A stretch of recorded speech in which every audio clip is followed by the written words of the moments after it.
Shyam Diwan, whom you know is President of Law Asia and also Bar Association Vice President.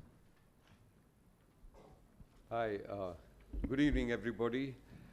Delighted that, well, this went well. We were all a little nervous at the start as to how we're going to ensure that there is good attendance and that there is stimulating discussion. And I have to say that the contributions by each of the delegates and speakers has been outstanding. There's been a tremendous learning experience for me. AI, social media, human rights, inclusivity and inclusiveness in terms of the bar, and plenty of insights. And I think rather than sort of summarize what happened in each of those events or each of those sessions, I thought I'd share a learning which came my way from something which was outside these sessions.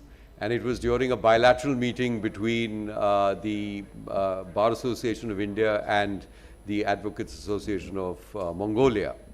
And the insight which I gained was that Mongolia, during its first visit to POLA, was debating as to how to structure its own bar association. And they took a suggestion from Prashant Kumar, who was present at that POLA meeting, and decided that they're going to have a bar which has no members of the judiciary and no members of government.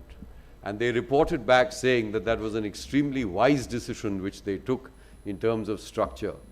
And I can see that events like these will probably provide guidance to young jurisdictions. Bhutan, for example, is a case in point with regard to how to plan your bar associations moving forward. I wanted to just share three broad points which are of concern for the bar associations and for practitioners in the Asia Pacific. The first point that I wanted to share is that I think we live at a time when we have to look after each other. I think lawyers across jurisdictions and bar associations as well, are facing challenges. They're facing challenges from government. They're facing challenges from society in terms of community because of aspects like social media and messages going viral.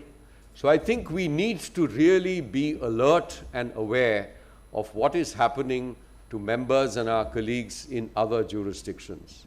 I think that's very important, not just to be aware about it, but also to stand up for each other, to communicate with each other, to bring this out into to the knowledge of members of our respective jurisdictions.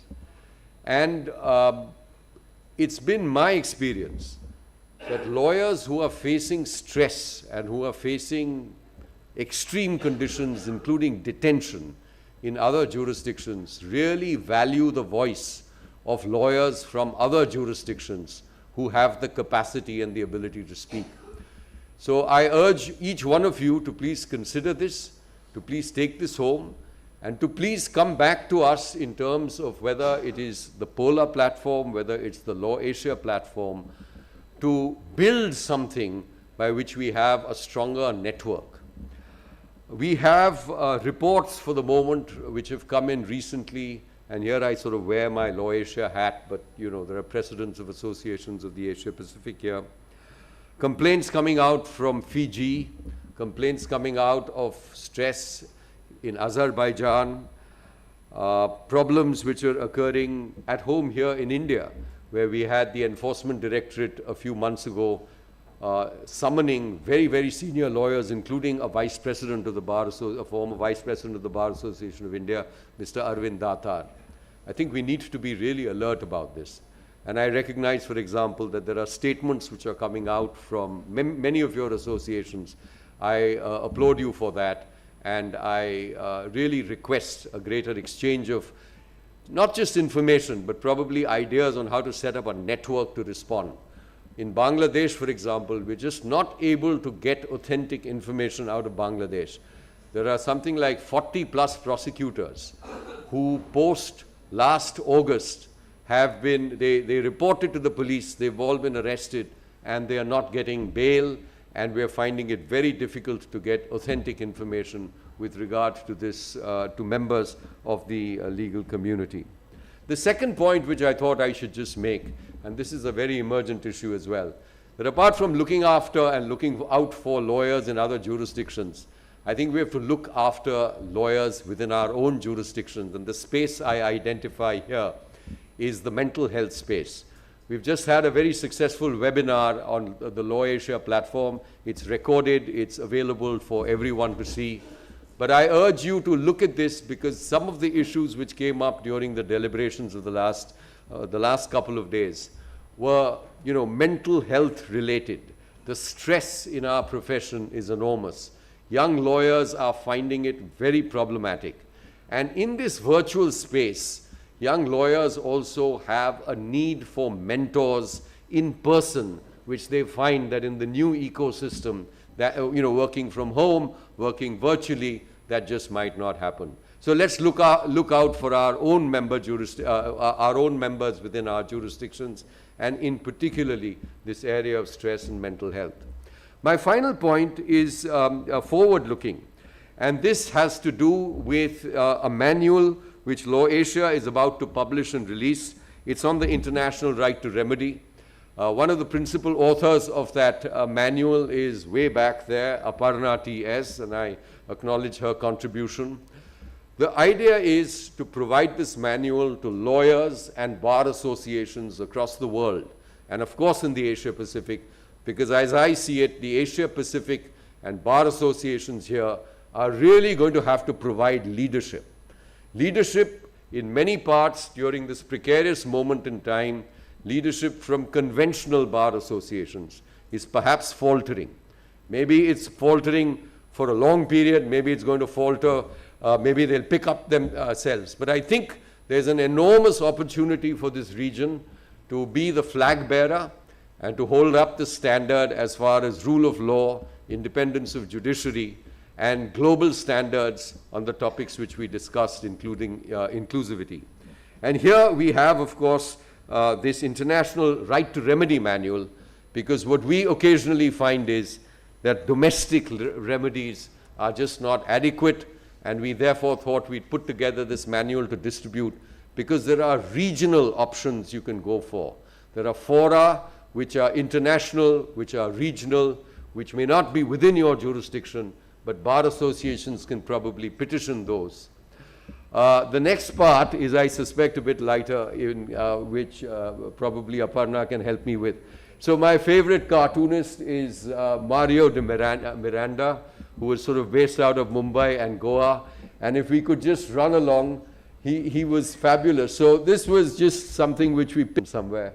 And finally, a big thank you, and let's hope that we have a dry spell ahead of tonight's dinner at the Imperial, to which all of you are invited, and I look forward to meeting you there. Thank you very much.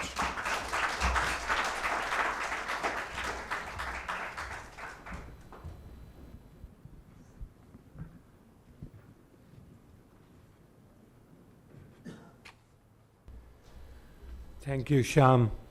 You have covered most of the things which could be said at the closing of such an event. So I have only little to add. That is, this format of a summit meeting is unique by itself, because it provides an occasion for the leadership of the profession to come together. And within that leadership, the leadership of ideas is the most important aspect of it.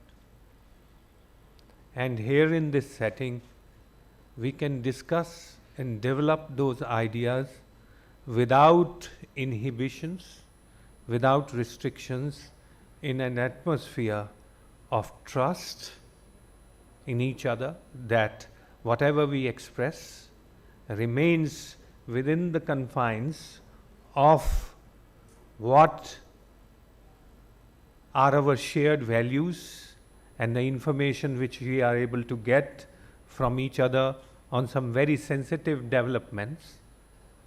One of the things which came out was when we were discussing in this meeting that we heard a lot and lot of print space and space in electronic media was taken up on the convictions in Hong Kong, but there is hardly any information about the acquittals and the way the judicial and legal system has responded to it.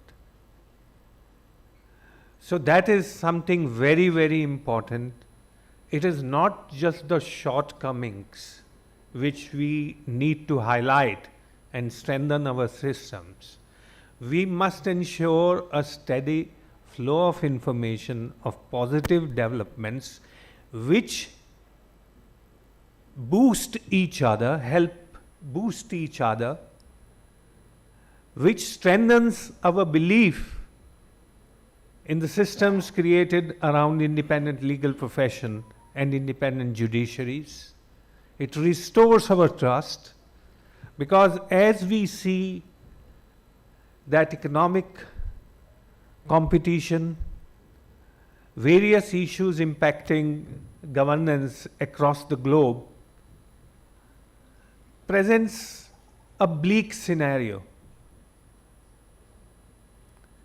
And systems at various places across the globe, irrespective of they are developing countries or developed countries, are under strain and are tottering on the brink of collapse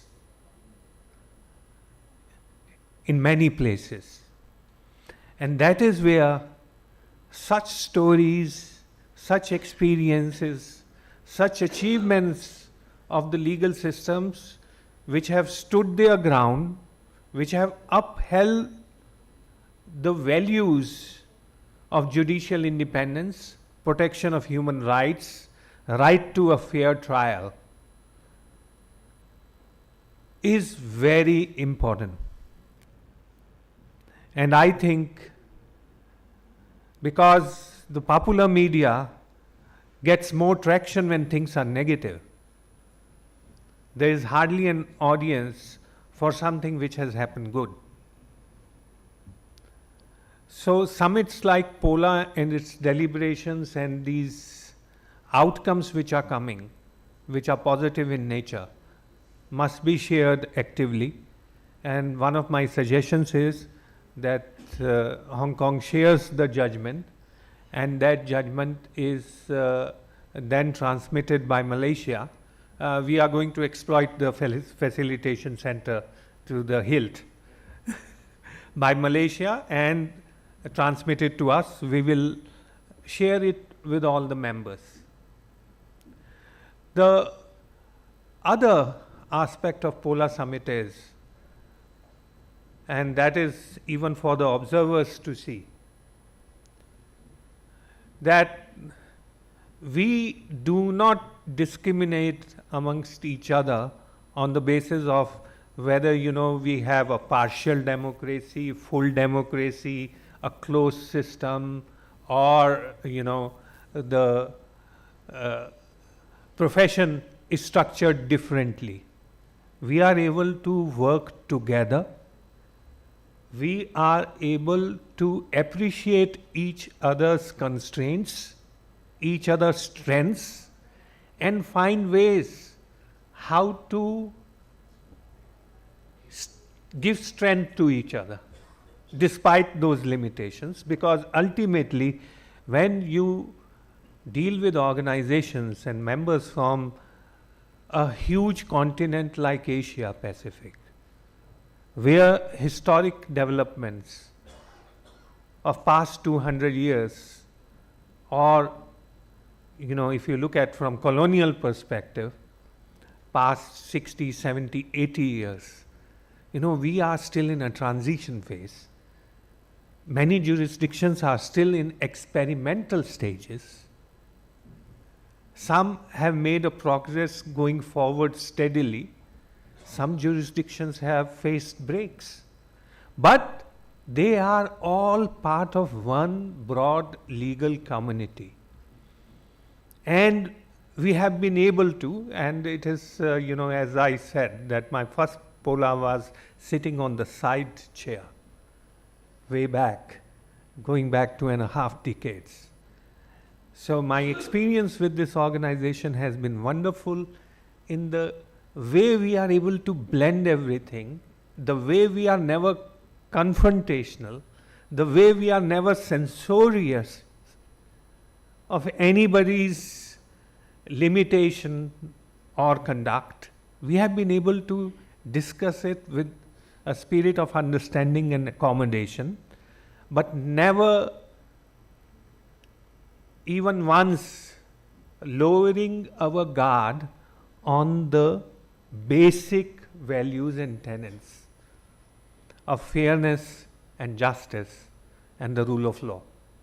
And we find that it is this spirit which galvanizes each one of us to keep working together and back in our home jurisdictions to aspire to these values and objectives in our own ways, within our own constraints, and always trying to improve. And that's what an independent profession, independent progressive minds brings to the table. And I found POLA never wanting in these aspects. Each jurisdiction has always come to the table positively, with a spirit to understand, and even criticism which is there, or things which have been pointed out, have been taken in stride in good spirit. So I think we keep up this tradition, and with these sentiments and words, we want to hand over the POLA flag and POLA emblem to our next host, Peradi. Nixon.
So, as we bring to a close one chapter, with a new chapter to be written by Peradi in Indonesia, just one last remark. Sham shared a wonderful, series of slides of Mario Miranda, which connected 2015 Goa and also brought in dogs. So here something very unique happened because of cats. So Lisa is a cat lover, and so am I. And this I shared in our bilateral with Brunei. So, and Sham, you were also connected, you sent me a message. So there is a cat on her WhatsApp DP. So whenever a message or something comes, the DP gets highlighted. So I saw her cat and I looked there, and then we had a message that, Brunei also wants to attend, you connect. And one of the things she shared with Brunei president is that I also have a black cat, she also has a black cat, and he also has a black cat. So she said, you come there, you will meet Prashant's cat. And with this kind of, which Mr. Naganand said, a catalyst, we got to sign a memorandum of cooperation with Brunei.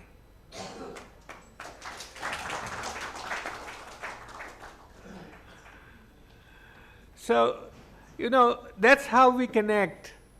We share each other's hobbies, we share each other's love for animals, we share each other's, you know, little tidbits about life, not just as bar leaders, as legal practitioners, but human beings who are trying to form new bonds and relationships. And I think it is not from one host to the another host. These bonds sustain our friendships and sustain these kind of movements. So with this, except for a vote of thanks by Anandita, I bring the formal part of this 35th POLA summit to a close. And I once again thank all of you for coming here, for your energetic participation, and for making this summit successful. Thank you very much.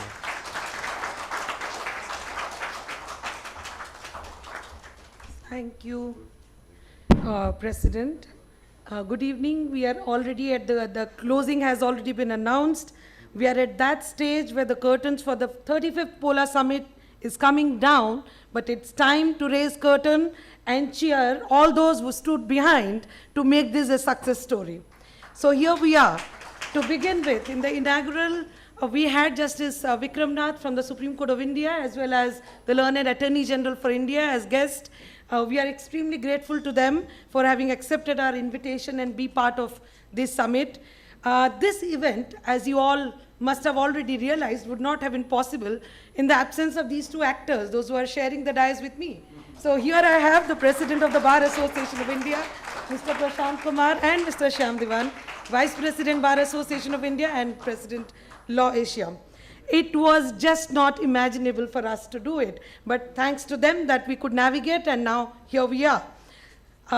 This event would not also have been possible without all those who are present in this room, and they are really they ensure that the heart of POLA beats effectively, properly, and rhythmically. So all of you, delegates from all the associations, if I may just read out the names, because that's very important that we acknowledge and express our gratitude to the delegates from Law Council of Australia, Bar Council of Bhutan, Law Society of Brunei, Bar Association of the Kingdom of Cambodia, Hong Kong Bar Association, All China Lawyers Association, Indonesian Advocates Association, Japan Federation of Bar Association, Korean Bar Association, Macau Lawyers Association, Malaysian Bar Association of Mongolian Advocates, Nepal Bar Association, Law Society of New Zealand, Taiwan Bar Association, Sabah Law Society, Law Society of Singapore, and Bar Association of Sri Lanka, together with all our observers, IBA, UIA, Law Asia, and the Advocates Association of Sarawak. Your presence here in New Delhi really means a lot. It has been both an honor and a privilege, making this one of the most well-attended and impactful summit in recent years. The breadth of perspectives that you have shared has greatly enriched all of us. I extend a huge round of thank you to my home institution, which is the Bar Association of India. All the office bearers, those who are present here, if I can just name those who are already here, if that's allowed, if the time permits. So especially to begin with, thanks to Rachna Srivastava, our Vice President, who ensured that everybody's visa got processed on time and they're here in New Delhi. So thanks to her. I extend my thanks to Mr. Yakesh Anand, although I can't see him, but to ensure that we all get good food.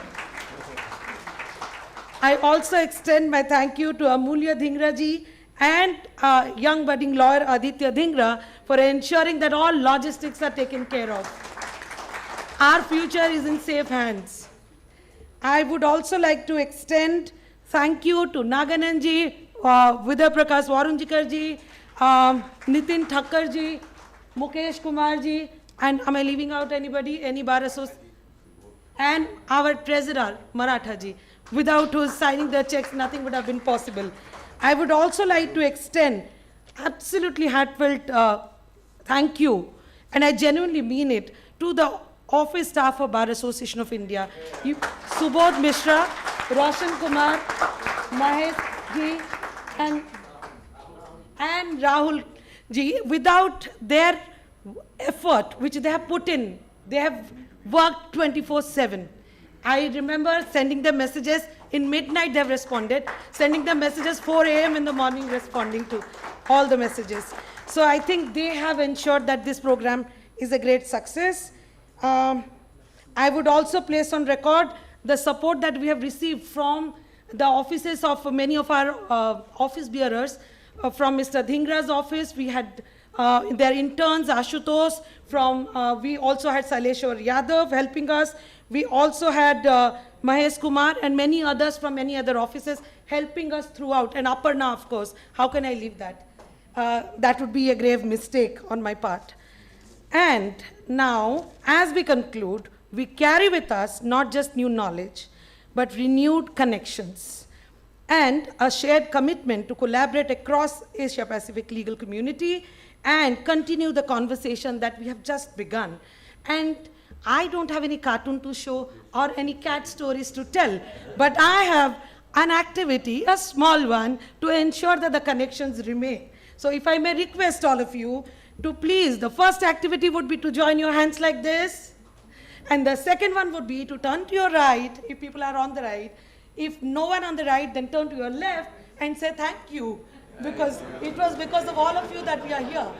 And we reaffirm our faith on the POLA, and we will continue to work together. Thank you so very much.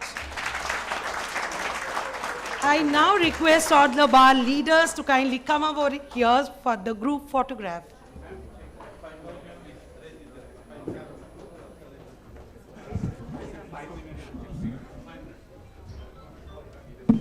It will take about 5 minutes to arrange everything. Kindly have patience and bear with us.